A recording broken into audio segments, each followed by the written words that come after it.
संभल में शाही जामा मस्जिद में आज से रंगाई पुताई का काम शुरू हो सकता है। इलाहाबाद हाईकोर्ट के आदेश के एएसआई की टीम गुरुवार को मस्जिद में सर्वे करने के लिए पहुंची हुई थी और एएसआई की टीम ने सफेदी और मरम्मत का काम शुरू होने से पहले मस्जिद का सर्वे किया। इस दौरान टीम ने मस्जिद के उन हिस्सों को चिन्हित किया जहां पर सफेदी और मरम्मत की जरूरत है। आपको बता दें कि 12 मार्च को हाईकोर्ट ने मस्जिद की आंशिक रंगाई पुताई की मंजूरी दी थी।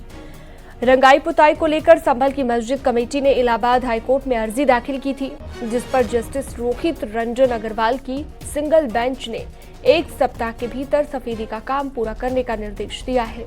इस बारे में संभल के डीएम राजेंद्र पेंसिया ने बताया कि मस्जिद में रंगाई पुताई के काम में अगर एएसआई को प्रशासन की कोई मदद चाहिए तो प्रशासन जरूर करेगा। चलिए सीधा रुख करते हैं। संभल से दीपक बिष्ट हमारे साथ लाइव जुड़ चुके हैं। आज मस्जिद में रंगाई पुताई का काम हो सकता है दीपक, और तमाम तरह की अहम जानकारियां आज को लेकर मिल रही हैं, और क्या ज्यादा जानकारी? देखिए, जिस तरह से जामा मस्जिद में 2 दिन पहले सर्वे किया गया था गुरुवार को, और उसके बाद एक दिन पहले होली का कार्यक्रम था और इसी वजह से ये काम डिले हुआ था। लेकिन आज यहाँ से रंगाई पुताई शुरू होगी क्योंकि एएसआई की टीम बस कुछ ही पलों में यहाँ पर पहुँचने वाली है। और ये कहा जा रहा है, और जो मस्जिद कमेटी के सचिव हैं उनसे हमने जब बात की तो उनका ये कहना था कि आज से काम शुरू होगा, बल्कि 2-3 पेंटर भी अंदर की तरफ जा चुके हैं क्योंकि जो बाहरी हिस्सा है इसका मौका मुआयना गुरुवार को यहाँ पर एएसआई की टीम के द्वारा किया गया था और इसीलिए ये सब मेजरमेंट किया गया था, फोटोग्राफ ली गई थी कि कहां पर किस किस हिस्से में रंगाई पुताई करनी है। क्योंकि मस्जिद कमेटी जिस तरह से हाईकोर्ट पहुंची थी और हाईकोर्ट की सिंगल बेंच ने जिस तरह से अपना आदेश दिया था, उसके बाद ये कहा जा रहा है कि आज रंगाई पुताई होगी क्योंकि 5 दिन का समय बचा हुआ है। 7 दिन का समय दिया गया था हाईकोर्ट के द्वारा, उसके बाद 2 दिन इस तरह से व्यतीत निकल गए और आज जो है यहाँ पर टीम पहुंचेगी और पेंटर्स जो आएंगे वो एएसआई अपनी निगरानी में उनसे पुताई करवाएगी कि किस किस जगह पर ये पेंट करना है। क्योंकि हम 2-3 दिन से लगातार देख रहे थे कि क्योंकि रमजान का मौका है, रमजान के मौके पर मस्जिद कमेटी की तरफ से ये हाईकोर्ट में वो पहुंचे थे और उन्होंने ये कहा था कि उन्हें रंगाई पुताई और लाइटिंग करनी है। अब हाईकोर्ट से आदेश मिला है बुधवार को और सिंगल बेंच ने कहा है कि लाइटिंग भी की जाए और उसके अलावा लाइटिंग के अलावा रंगाई पुताई हो, लेकिन रंगाई पुताई एएसआई की निगरानी में होगी और कुछ ही पलों में यहाँ पर टीम जब पहुंचेगी तो पेंटर्स के साथ वो बताएंगे कि कहाँ पर आपको पुताई करवानी है, क्योंकि अंदर के हिस्से में नहीं किया जा सकता क्योंकि हिंदू पक्ष पहले ही इसको लेकर अपना विरोध दर्ज करा चुका था। उसके बाद अब जो बाहरी हिस्सा है उसका मौका मुआयना गुरुवार को किया गया था और उसके बाद अब यहाँ पर पेंट करने के लिए जो एएसआई की टीम की निगरानी में पेंटर पहुँचेंगे और पुताई का काम शुरू हुआ। क्योंकि मस्जिद कमेटी की तरफ से ये कहा गया था कि रमजान का मौका है और हर साल यहाँ पर रंगाई पुताई होती है, इसको लेकर काफ़ी लंबा समय कोर्ट के पास रह गया था और इसलिए अब आज यहाँ पर टीम पहुँचेगी और देखना होगा। अच्छा दीपक, एक और चीज़ है यहाँ पर, ये भी बात निकल कर सामने आ रही थी कि रंग को लेकर भी, कि किस रंग से जो है यहाँ पर पुताई की जाएगी, ये भी एक सवाल उठ रहा था क्योंकि मांग ये की जा रही थी कि हरा रंग यहाँ पर किया जाएगा, लेकिन हिंदू पक्ष ये कह रहा था कि ऐसे तो हम भी डिमांड करेंगे कि भगवा रंग यहाँ पर किया जाए, लेकिन बावजूद इसके सफेद रंग को लेकर बात निकलकर सामने आ रही थी। अभी क्या कोई जानकारी इसे लेकर मिल पाई है दीपक? देखिए, अभी तक इस तरह की कोई जानकारी यहाँ पर नहीं आई है क्योंकि दोनों पक्षों ने अपनी अपनी बात रखी है, लेकिन यहाँ पर दोनों पक्षों की बात को यहाँ पर तभी देखा जा सकता है कि जो जामा मस्जिद का बाहरी रंग कलर आपको दिखाई दे रहा है सफ़ेद रंग का कलर है और यही कलर यहाँ पर किया जा सकता है। ये पूरी तरह से अनुमान है क्योंकि अगर अपनी अपनी मंशा जाहिर करते हुए जिस तरह से दोनों पक्षों ने अपने रंग के बारे में बताया था तो वो रंग यहाँ पर हाईकोर्ट के आदेश के बाद ही लग सकता है, लेकिन फिलहाल यहाँ पर सफ़ेद रंग ही लगेगा क्योंकि यहाँ पर आप देखेंगे जितनी भी दीवारें यहाँ पर बाहरी हिस्से की है वहाँ पर सफ़ेद रंग लगाया जाएगा और इसको लेकर टीम जब यहाँ पर पहुँचेगी तो कुछ देर बाद ये साफ हो जाएगा। क्योंकि जिस तरह से अभी विवादित ढांचा है और उसको लेकर विवादित स्थल की बात की जा रही है तो अभी फिलहाल सफ़ेद रंग की ही यहाँ पर ये कोशिश की जा रही है क्योंकि जो पेंटर है उन्होंने हालांकि कुछ बताया नहीं हमें, लेकिन यहाँ पर ये अनुमान है कि यहाँ पर सफ़ेद पेंट पहले से लगाया गया है, उसी को यहाँ पर लगाया जाएगा। रंगाई पुताई यहाँ पर उसी तरह की जाएगी क्योंकि मस्जिद का जो पूरा हिस्सा है यहाँ पर सफ़ेद रंग ही पहले से लगाया गया और इसीलिए इसी रंग को यहाँ पर आज भी लगाया जाना है क्योंकि जिस तरह से हाईकोर्ट के द्वारा आदेश मिला था उसी हिसाब से 5 दिन में अब इस रंगाई पुताई को कंप्लीट करना है। उसके अलावा मस्जिद कमेटी ने ये भी वहाँ पर अपनी याचिका लगाई थी कि उन्हें लाइटिंग करने की भी व्यवस्था की जाए क्योंकि ईद के पहले वो लाइटिंग करना चाहते हैं, तो ये कि इसकी भी व्यवस्था यहाँ पर करने के लिए कहा गई है और 5 दिन में ये भी यहाँ पर पुताई के अलावा रंगाई पुताई के अलावा लाइटिंग भी यहाँ पर की जाएगी। जी ठीक है दीपक, कितनी देर में एएसआई की टीम पहुंच सकती है यहाँ पर, कोई जानकारी मिली हो?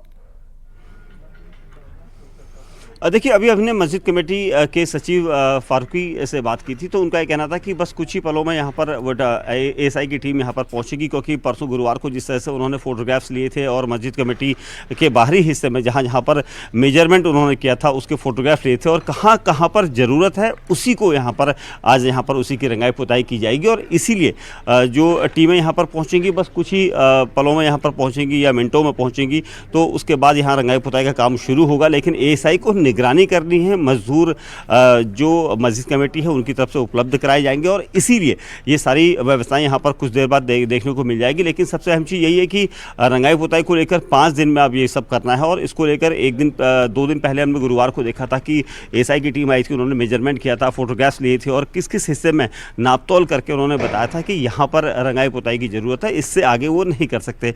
तो एक समय सीमा है, क्योंकि 7 दिन का समय दिया गया था, 5 दिन का अब शेष यहाँ पर समय है, और उन 5 दिनों में यहाँ पर रंगाई पुताई करनी है, लाइटिंग करनी है, और इसको लेकर कुछ देर बाद यहाँ पर रंगाई पुताई शुरू हो जाएगी। 1-2 पेंटर अंदर जा चुके हैं, बस एएसआई की टीम यहाँ पर पहुँचने वाली है, उसके बाद वो अपनी निगरानी में ये सारा जो कार्य है वो करवाएगी।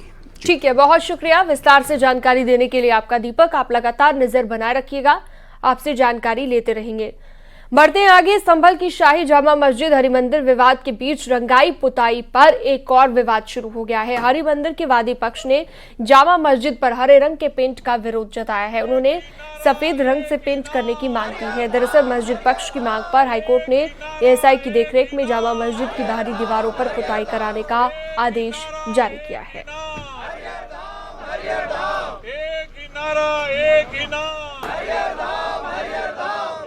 ये केवल मुस्लिम समाज की जो है ये बिल्डिंग नहीं है।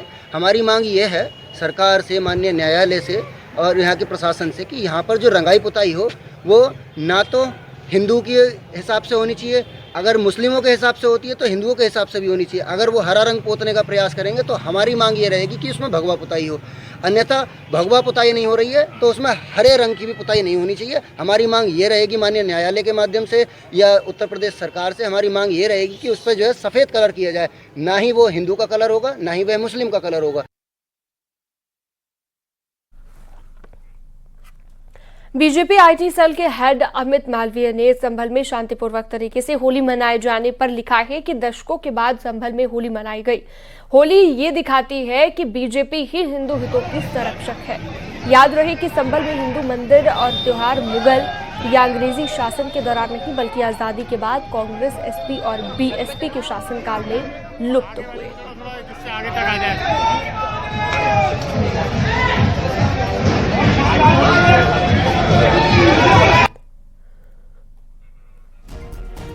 तो देख सकते हैं अमित मालवीय ने क्या लिखा है। आपकी स्क्रीन पर आप देख रहे हैं सोशल मीडिया साइट एक्स का ये पोस्ट। उनकी तरफ से लिखा गया कि संभल में हिंदू मंदिर और त्योहार मुगल या अंग्रेजी शासन के दौरान नहीं लुप्त हुए बल्कि आजादी के बाद कांग्रेस, सपा और बसपा के शासनकाल के दौरान लुप्त हुए।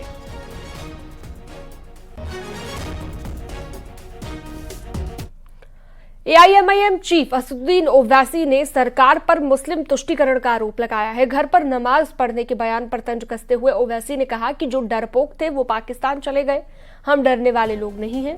संविधान हमें अपनी पसंद से रहने का हक देता है।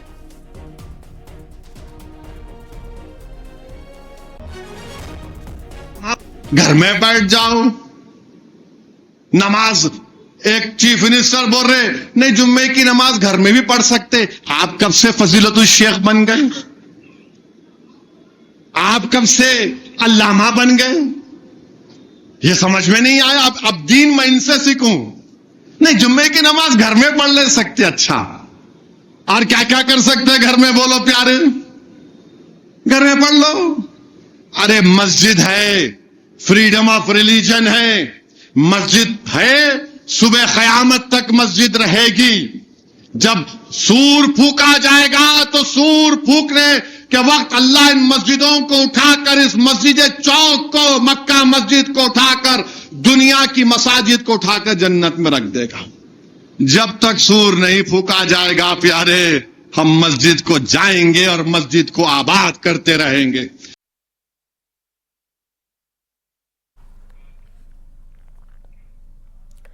संभल में बीजेपी नेता राजेश सिंघल ने बड़ा बयान दिया है। उन्होंने कहा कि हिंदुस्तान में भगवाकरण होने वाला कि यहाँ पर कोई पाकिस्तान नहीं बनेगा।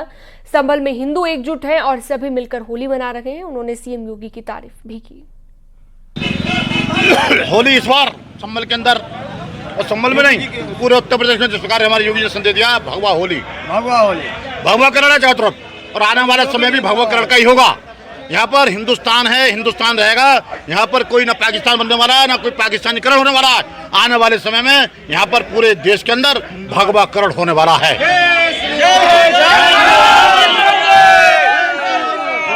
सुरक्षा को लेकर प्रशासन की क्या है? हमारे योगी सरकार की, हमारे योगी जी की विशेष रूप से संभल में निगाह है, और हमारे पुलिस प्रशासन के अधिकारियों ने डीएम एसएसपी ने जो एक सुरक्षा का एक अच्छी व्यवस्था की है, वास्तव में वो बधाई के पात्र हैं। हम योगी सरकार को आभार व्यक्त करते हैं।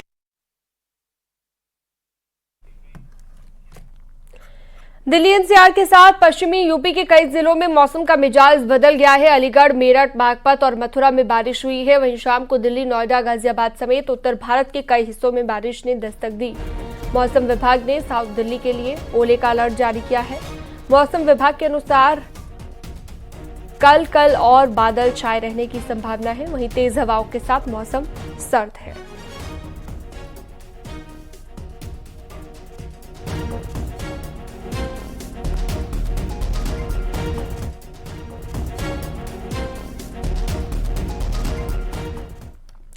उत्तराखंड में मौसम विभाग ने अगले 48 घंटे के लिए बारिश और बर्फबारी का अलर्ट जारी किया। चमोली, अल्मोड़ा, नैनीताल, बागेश्वर सहित प्रदेश के कई इलाकों में जमकर बारिश हुई।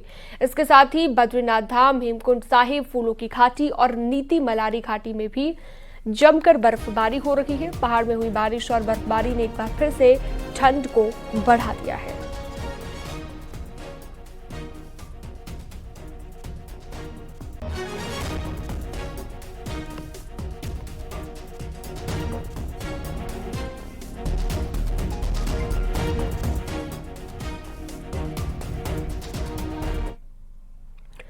गोरखपुर में सीएम योगी ने सनातन विरोधियों पर जमकर हमला बोला है और कहा है कि होली का एक ही संदेश है, अखंड रहेगा देश। पर्व और त्योहारों की ऐसी परंपरा दुनिया के पास किसी भी अन्य देश में, किसी भी अन्य जाति, मत या मजहब के पास नहीं, जितनी समृद्ध परंपरा सनातन धर्म के पास है। कौन लोग हैं जो बांटने का काम कर रहे हैं? ये वही लोग हैं जिन्होंने अयोध्या में राम मंदिर का विरोध किया। ये वही लोग हैं जो गौ तस्करी में लिप्त थे और गौ हत्यारों को प्रश्रय देकर के उन्हें सत्ता में भागीदारी बनाते थे। ये वही लोग हैं जो बोलते हैं कि भारत कभी विकसित भारत, जो लोग सनातन धर्म को कोसते थे, जो लोग कोसते थे, उन्होंने सनातन धर्म की भी और भारत की सामर्थ्य भी प्रयागराज महाकुंभ के माध्यम से देखी। 66 करोड़ से अधिक श्रद्धालु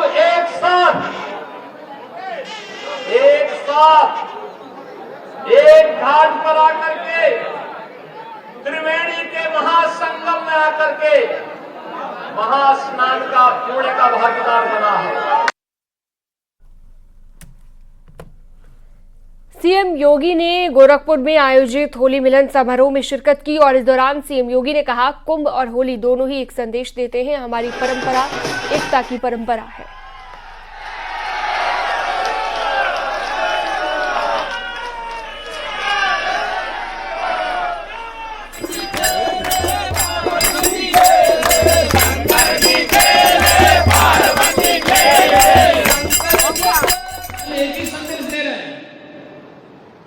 दोनों के पीछे एक ही संदेश है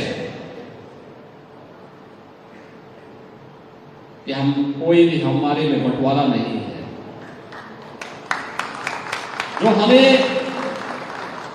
बदनाम करते हैं, बंटवारा तो उनकी बुद्धि में है।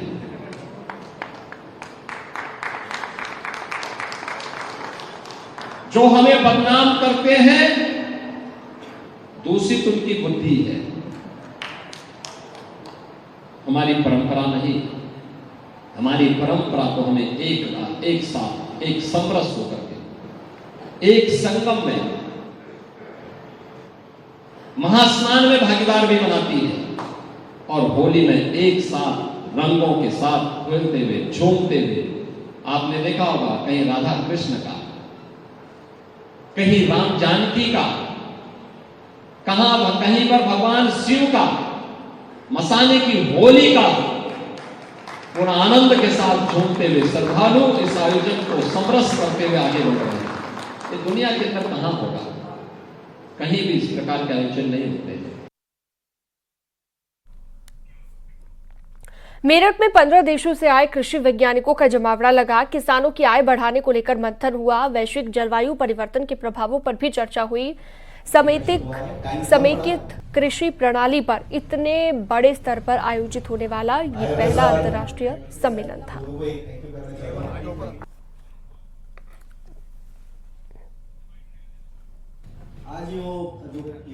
ये जो इंटीग्रेटेड फार्मिंग सिस्टम है, एकीकृत कृषि प्रणाली है, इसका सबसे बड़ा योगदान होगा। और उसी कड़ी में ये जो कॉन्फ्रेंस है, पहली इंटरनेशनल फार्मिंग सिस्टम कॉन्फ्रेंस है जो इस फार्मिंग सिस्टम इंस्टीट्यूट ने किया है, वो काफ़ी महत्वपूर्ण है। और इसमें सिर्फ एक ही चीज़, सारे जो सेक्टर हैं खेती के, जिसमें फसल है, जिसमें पशु है, जिसमें मछली है, जिसमें फॉरेस्ट्री है, ये 4 जो सेक्टर्स हैं, उन सारे सेक्टर्स का इंटीग्रेशन है। और उन सेक्टर्स को इकट्ठा लेके चलेंगे तभी जाके ये कृषि को हम टिकाऊ बना सकते हैं।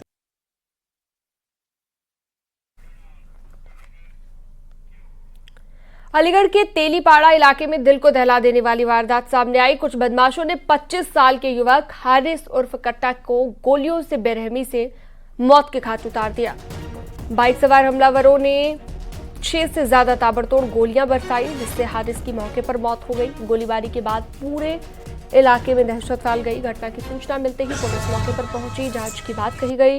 मृतक हारिस उर्फ कट्टा स्थानीय लोगों के साथ क्रिकेट खेलकर अपने घर लौट रहा था।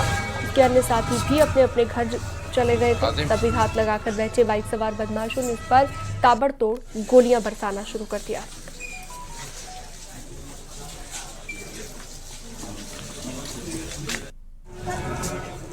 रावल क्षेत्र शाहजमाल से सूचना प्राप्त हुई कि कुछ युवकों द्वारा हारिश पुत्र राशिद को गोली मार दी गई है। तत्काल उन्हें अस्पताल ले जाया गया, जहां उनकी मृत्यु हो गई। मौके पर फॉरेंसिक टीम के द्वारा जांच की जा रही है। तहरीर प्राप्त कर ली है, विधिक कार्रवाई प्रचलित है तथा मौके पर शांति है।